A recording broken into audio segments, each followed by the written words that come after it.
Lawn darts. These seemingly innocent backyard games turned into lethal weapons when manufacturers prioritized profits over safety. Originally designed as outdoor entertainment, lawn darts featured heavy metal tips that could puncture through practically anything.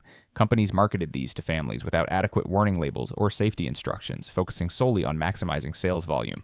The tragedy struck when children began getting seriously injured and killed by these projectiles. Parents across America started reporting horrific accidents where kids were impaled by the sharp metal points.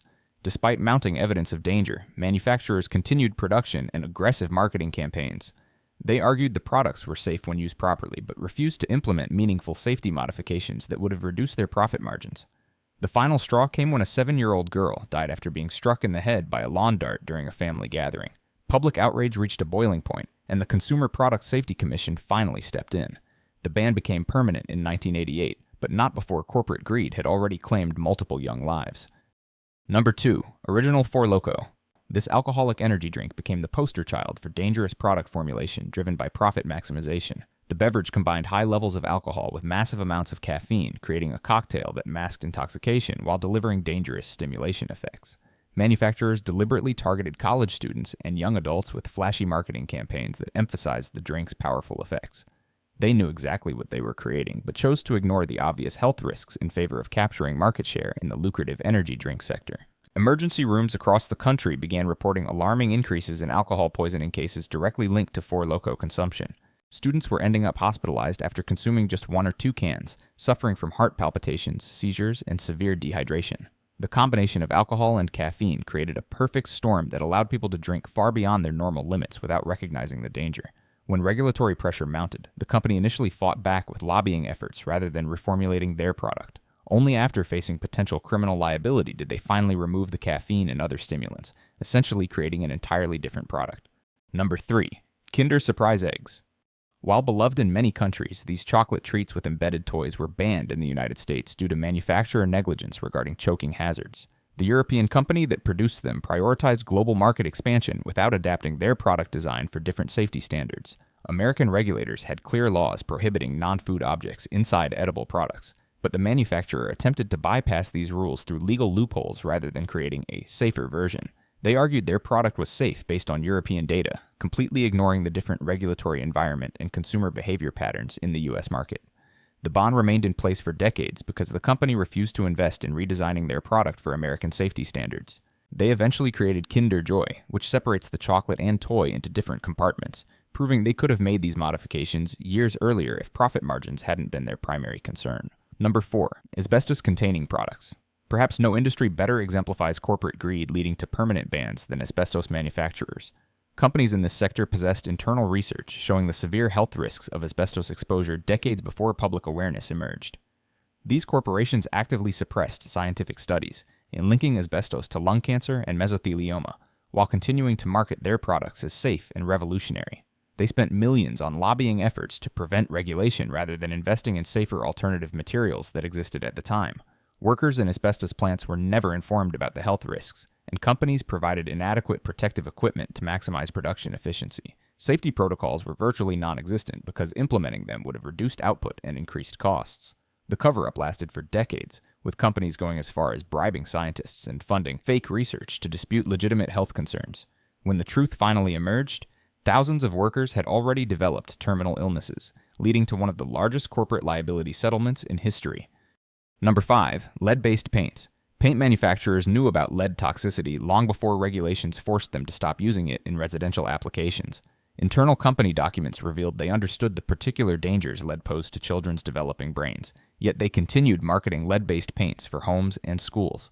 The industry fought against regulation through massive lobbying campaigns and misleading advertising that downplayed health risks. They argued that lead-based paints were superior in quality and durability, refusing to acknowledge that safer alternatives existed and could be mass-produced economically. Companies specifically targeted low-income neighborhoods and rental properties with their lead-based products, knowing these areas had less regulatory oversight and fewer resources to pursue legal action. This created a public health crisis that disproportionately affected vulnerable populations. Even after mounting scientific evidence linked lead exposure to permanent cognitive damage in children, manufacturers continued fighting the ban through legal challenges rather than voluntarily switching to safer formulations. The permanent ban finally came in 1978, but not before generations of children suffered irreversible developmental harm. Number 6. DDT pesticide. Chemical companies producing DDT prioritized agricultural industry profits over environmental and human health concerns. Despite early scientific warnings about the pesticide's persistence in the food chain, manufacturers aggressively expanded production and marketing efforts. Companies deliberately suppressed research showing DDT's devastating effects on wildlife populations, particularly bird species, whose eggshells became too thin to support developing chicks. They funded counter-research designed to dispute legitimate environmental concerns while simultaneously lobbying against regulatory oversight.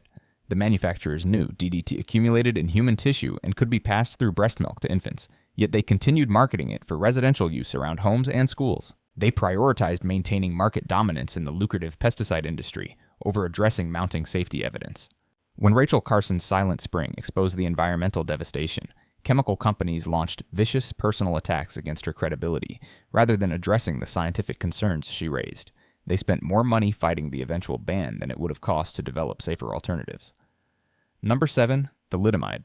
This pharmaceutical disaster perfectly illustrates how corporate greed can override basic safety protocols in drug development. The German company that developed thalidomide rushed it to market without adequate testing, prioritizing rapid profit generation over patient safety. Manufacturers marketed thalidomide as completely safe for pregnant women, despite having insufficient data to support these claims. They aggressively pushed the drug in multiple countries simultaneously to maximize revenue streams before comprehensive safety studies could be completed. When reports of severe birth defects began emerging, the company initially denied any connection between their drug and the devastating malformations affecting newborns. They continued selling thalidomide in markets where it wasn't yet banned while funding studies designed to dispute the mounting evidence against their product. The tragedy resulted in thousands of children born with severe limb deformities and other developmental abnormalities. The permanent ban came only after undeniable evidence emerged linking thalidomide to these birth defects, but not before corporate negligence had destroyed countless families. Number 8. Fen-Phen diet drugs. These weight loss medications were banned after manufacturers concealed serious heart valve damage risks from both doctors and patients. The pharmaceutical companies involved knew about potentially fatal side effects, but continued aggressive marketing campaigns targeting desperate dieters.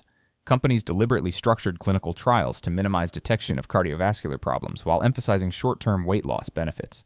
They prioritized capturing market share in the lucrative diet drug industry over conducting thorough long-term safety studies.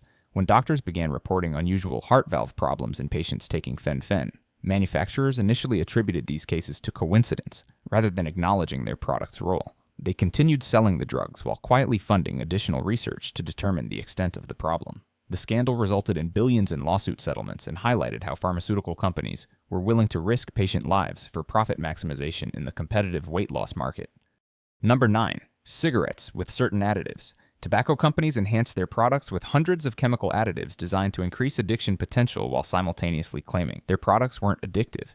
Internal documents revealed they understood nicotine's addictive properties decades before public disclosure. These companies specifically engineered cigarettes to deliver nicotine more efficiently to the brain while adding chemicals that made smoking more appealing to young people. They targeted teenagers through sophisticated marketing campaigns designed to create lifelong customers. When scientific evidence linked smoking to cancer and other diseases, tobacco companies funded fake research and hired scientists to dispute legitimate health studies. They spent decades fighting regulation through legal challenges and lobbying efforts rather than developing safer alternatives. Number 1. Radium-infused consumer products. In the early 20th century, companies marketed radium as a miracle cure and health enhancer, incorporating it into everything from toothpaste to energy drinks. Manufacturers knew radium was radioactive, but marketed it as beneficial, prioritizing sales over safety. Companies like the Radium or Revigator Company sold water containers lined with radium, claiming the radioactive water would cure various ailments and boost energy levels. They marketed these products aggressively to middle-class consumers seeking modern health solutions. The most tragic example involved watch dial painters who used radium-based luminescent paint. Companies instructed workers to lick their brushes to create fine points, knowing that this would cause radium ingestion. When workers began developing jaw cancer and other radiation-related illnesses, companies denied any connection and fought compensation claims through lengthy legal battles. These radium product manufacturers represent the ultimate example of corporate greed, leading to permanent bans as they literally sold radioactive poison to unsuspecting consumers while claiming health benefits.